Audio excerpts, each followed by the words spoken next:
Hey everyone, it's Yvonne Emile Elizondo from Silver Moon Astrology and Transpersonal Counseling, also known as Silver Moon Counseling. And I was, right before I was pressing record, I thought about something, right? So I always start off my videos, hey, this is Yvonne Emile Elizondo, blah, blah, blah, blah, right? And then I thought to myself, I wonder if my name was different. So my name is Yvonne Emile, right? When you say it in non-Spanish terms, it's Yvonne Emile, which is a little different, but that's why I go by Yvonne, but Yvonne Emile. And then I started thinking to myself, what other name would I really want to have? Like, what other name does anybody think that, or is it just me? Does anybody ever wonder, like, what other name you were supposed to have? I don't know. Anyways, what other name would resonate with me? Like, I'm curious if you have any suggestions about and be nice. I'm just going to ask, be nice. Just use nice, kind names. No name calling, please. I would love to hear what you have to say about what other name would vibe with me. Anyways, okay, so the reason I'm here is because, as I mentioned previously, we are into November, and November astrologically is, in my perspective and a lot of astrologers' perspectives, the most challenging month of 2022. And so I'm here to give you an idea of how this energy is already manifesting, how it could potentially manifest, how we can use it for self-development, spiritual development, because we're all about that, and how we can mitigate it if otherwise, right? So I'm going to start off by saying that November is, I don't want to be a negative Nancy, but November, and I'm just not going to not be honest with you all that November is the most challenging month of the year. And it is astrologically challenging. And especially the fixed signs, which are Taurus rising, okay, Taurus sun, Taurus moon, Taurus rising, anywhere. If you have Taurus in a sensitive area, like your rising sign, especially in your first house, okay, you're going to get hit pretty hard, okay? Scorpio is also one, Leo and Aquarius. So the fixed signs, you're probably feeling this energy more. Now, when I say you're going to get hit really hard, think about this, okay? We usually don't step into growth if we aren't pushed into growth. Like, there's a lot of us that want to improve and have some great self, healing and self-transformation. But most of the time that comes from us going, oh, shoot, I got a problem. I got an issue. I've got something going on in my life that I need to address. And it's like life kind of pushes us in the direction where we have to grow. And this is what this energy of November feels like to me. It's like we are in a pressure cooker, and we are going to have to find a way to figure out how to go down the journey while still trying to keep our sanity. Yes. So now, does this mean that the fixed signs are the only ones that are feeling this? No, not at all. But we are the ones that are going to predominantly feel this energy. So that's why it's a really good idea to get an astrological natal reading, hopefully from me, so that you can really understand where this energy is manifesting in your chart. So let's talk about what this energy is. First and foremost, Mars turned retrograde a few days ago. And so Mars in Gemini is retrograde. I've mentioned this in some of the other videos. Mars in retrograde is like fire and air, fire that's not functioning correctly, and Gemini air. And so there's a lot of combustible energy at this time. There's a lot of movement going on, and it's not controlled movement. There's a lot of air quality instability. But now what's happening is that we have this lunar eclipse, aka full moon in Taurus, on the 8th of November. I think it's at 5:05 a.m. Central Standard Time. And so now we have this beautiful moon in Taurus. I love the moon in Taurus. It's exalted in Taurus. Okay.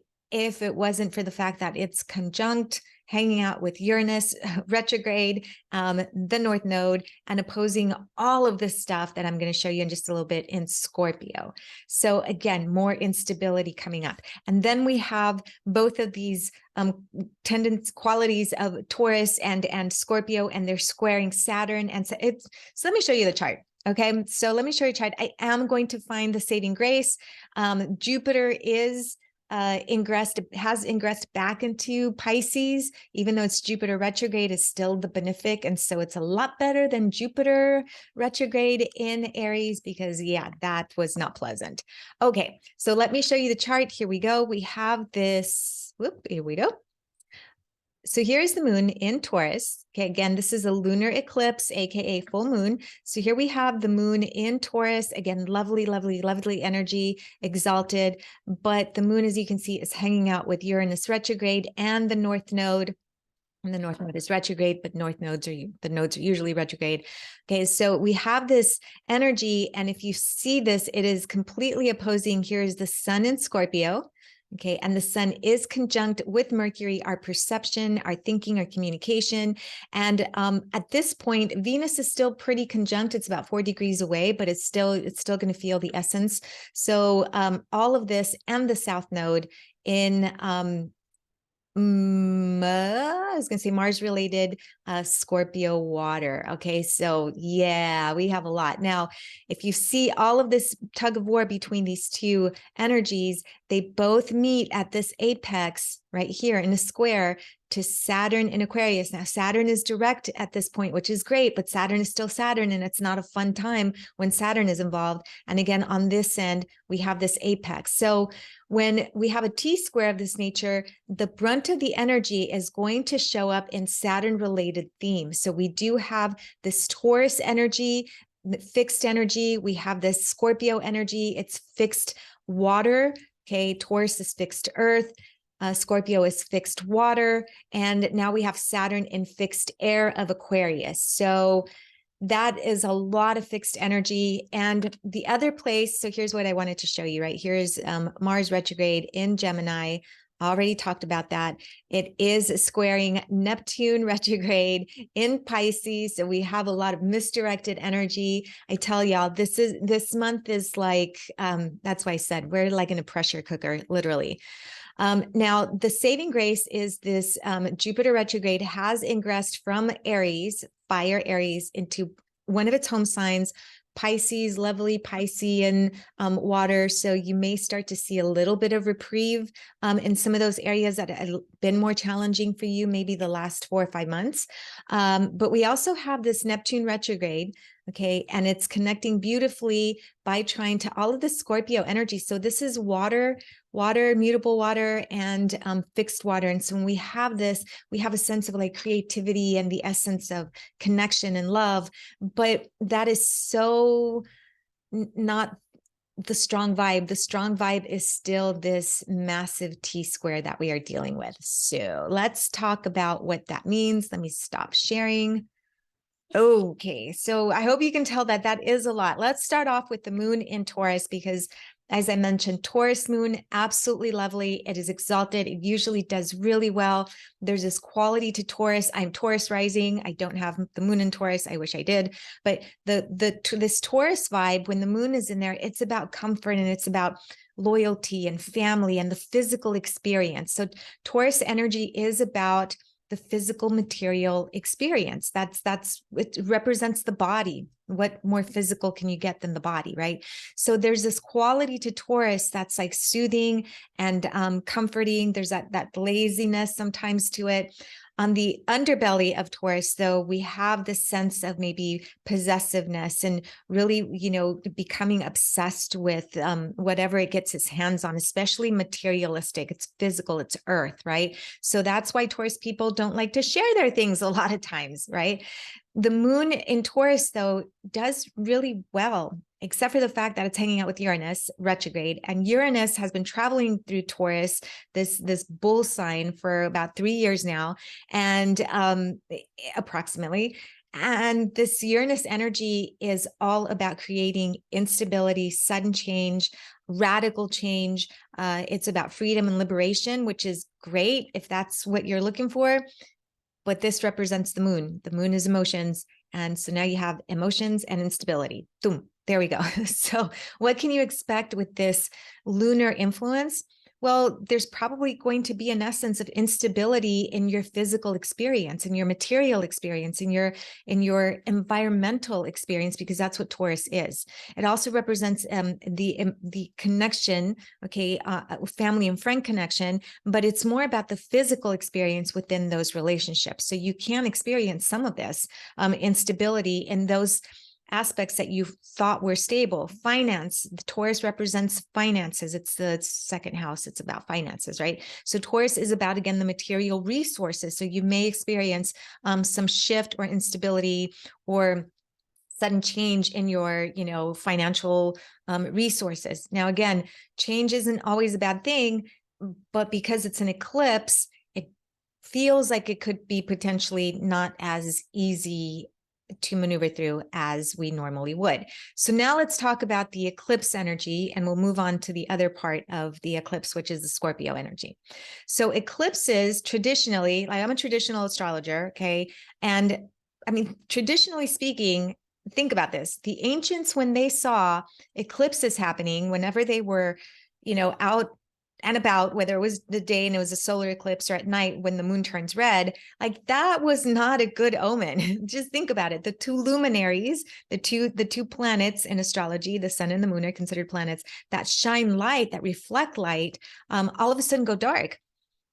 If I was an ancient, I'd be like, whoa, okay, this is not normal. This is an omen. This is not good. It doesn't represent light. It doesn't represent being able to see the path or see the journey correctly. It represents things that are hidden. And so when eclipses happen, from my perspective, we usually have, again, the underbelly of things start to come up that we're either not able to see clearly or that we don't expect. So the road during this time is a little bit more challenged. Now, eclipse energy tends to last for about 6 months. There's different cycles, right? 6, 18 months and so forth. But we're really talking about a 6-month cycle because this lunar cycle, unlike a regular lunar month, which is just a month, this is a lunar eclipse, which is going to last for about 6 months. So the energy is going to be sprinkled out through the last 6 months. And ideally, eclipse energy really represents, from my perspective, new beginnings and culmination points. But with a culmination point, there's a new beginning, right? So we're constantly in the cycle of beginning and ending, beginning and ending. Now, if you think back about 6 months ago, what were you doing about 6 months ago? The last eclipse, okay, that we had, the last lunar eclipse was in May. Now, just think about this. In May, I started a really bad cycle in my life. Like, it is the worst cycle I have ever had. Going to therapy for it, trust me, it has been life altering for me. And so, but it was an eclipse beginning. So I'm hoping that this is going to be the eclipse culmination. And then I start a new pattern that is going to be much better than this, right? So that's the kind of energy that we could be dealing with. Again, so I'm not trying to scare anybody, but eclipses are not fun necessarily.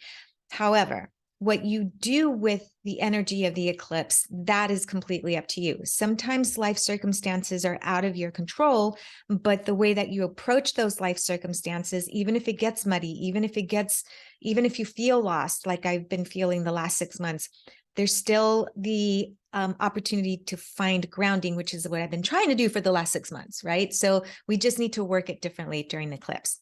Okay, so we talked about this Taurus Uranus retrograde lunar eclipse, right?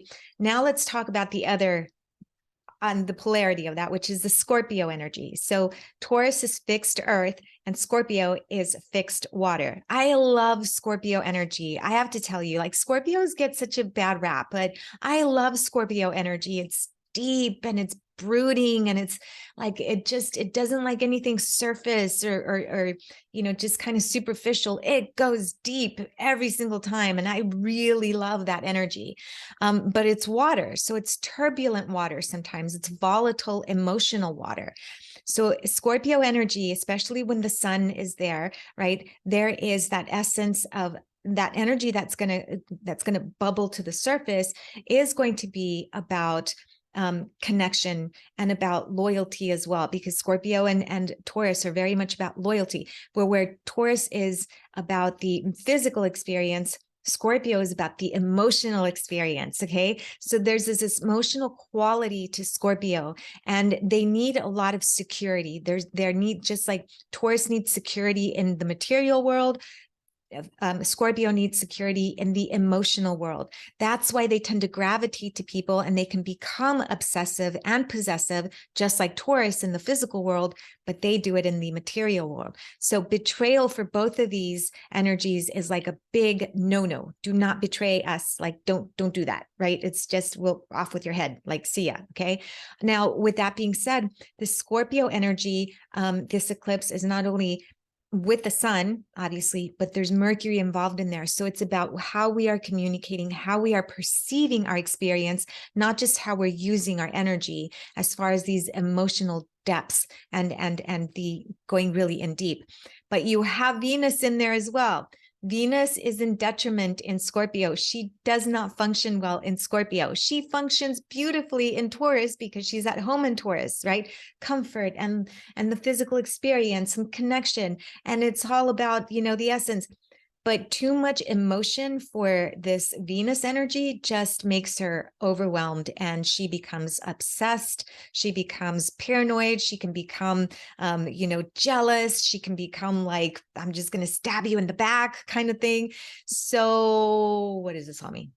Well, this means that there's a lot of potential for that type of energy to bubble up with the Scorpio energy, right? Scorpio can be broody. It can be angsty. So right now, the connection in relationships, especially because Venus is there, you can feel that instability or sudden change or erratic, sense of security and not feeling secure in your relationships, or how you perceive your relationships in accordance to your material world or your physical experience. Now, add the nodes to that, okay, because that's part of why we're having an eclipse. So that's why we're having an eclipse, because anyways, so the nodes, the North Node in Taurus represents moving forward. It's like, okay, we've mastered all of this stuff in Scorpio. How do we get us to make these changes to move forward, right? The South Node is going to bring up stuff from the past. So don't be surprised if old issues, old loved ones, my daughter's kind of going through that. Like, there's an old person in her life that's coming back like out of the blue. I even had an ex-boyfriend text me this week. Like, so stuff from the past, okay, can definitely come up. Scorpio is very much about that past energy. Okay. So we want to be very mindful that past issues could show up with this eclipse to help us, okay, or push us or force us, whatever you want to refer to it, to address those issues that maybe hadn't been addressed necessarily. Maybe we thought they were and they weren't. So here we go. Their life is going to be like, boop, there we go. It's still here. You got to deal with it. Yeah, pretty much. So this is really the polarity of this eclipse. Taurus is ruled by Venus, right? Love. Venus is not doing very well in a Mars ruled sign. Scorpio owns Mars. Mars owns Scorpio. Mars is having a difficult time. It's hanging out in Gemini. It's retrograde. It's all over the place. It's not stable at all. It's connecting with Neptune, no direction whatsoever. And now you have this Taurus lunar eclipse and the stuff going on in Scorpio, and it's connecting, remember, in an apex to Saturn in Aquarius. Saturn is like, okay, I'm just going to make everything slow down.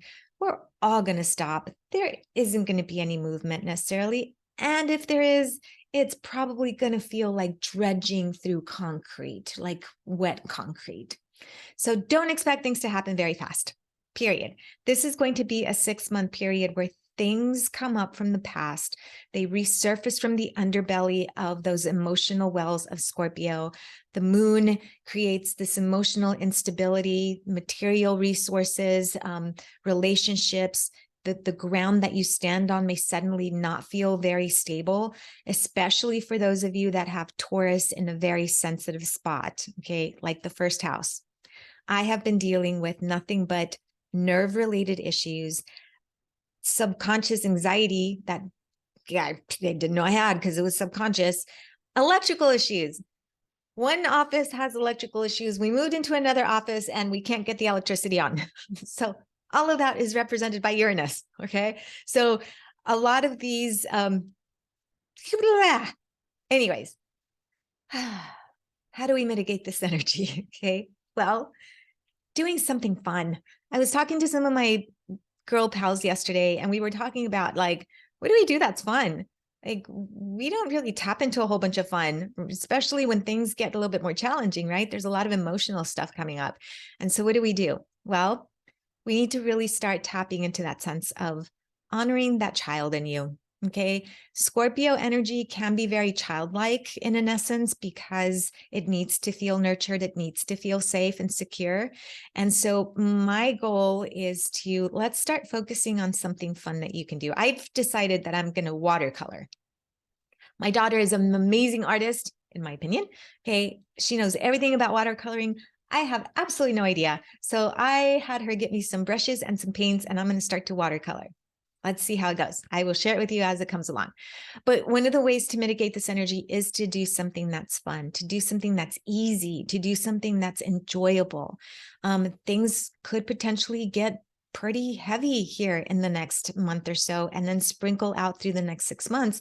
So doing things that are easy, that are fun, that are creating unity, but are also giving you the opportunity to take a step back and discover who you are and who you want to become. So self-exploration during this time is a good idea, but it has to be light self-exploration because stuff is going to come up naturally. The way that you handle it, you want to be able to have something in place. Meditation, I'm always going to encourage meditation. Body work, I'm learning a lot about body work. I have realized that subconscious anxiety, I have learned to, or have worked my entire life to train my mind not to be all over the place, that I've almost forgotten about my body. And so there's a lot of stress and anxiety going through my body. So body work is important. Get yourself some massages, go out, lay on the grass if you can. If it's snowing, make snow angels, whatever. But it's more about connecting with yourself, with your body. This is all Taurus energy. Okay. So we have this emotional child of Scorpio. And please know, I'm not saying all Scorpions are childlike. I'm just saying there's a childlike energy. And then there's the physical experience, the earth of Taurus. So anything related to those two, why don't you tap into? All right, everyone. Thank you so much for listening. If you listened all the way through, I know this was a more lengthy video, but we are getting into the 6-month cycle. It potentially does get really heavy for a lot of us. And I forgot what I was going to say. Oh, well. If you want to learn more about your astrology, why don't you reach out? You can find me at silvermooncounseling.org. That is silvermooncounseling.org. Be good to yourselves. Be gentle to yourselves. Oh, yes, I was going to say, after mid-November, the 20th or so, things start to liven up just a tad bit. And so November starts to ease up a little bit after that. So Jupiter back in Pisces, even though it's retrograde, is making things a lot easier.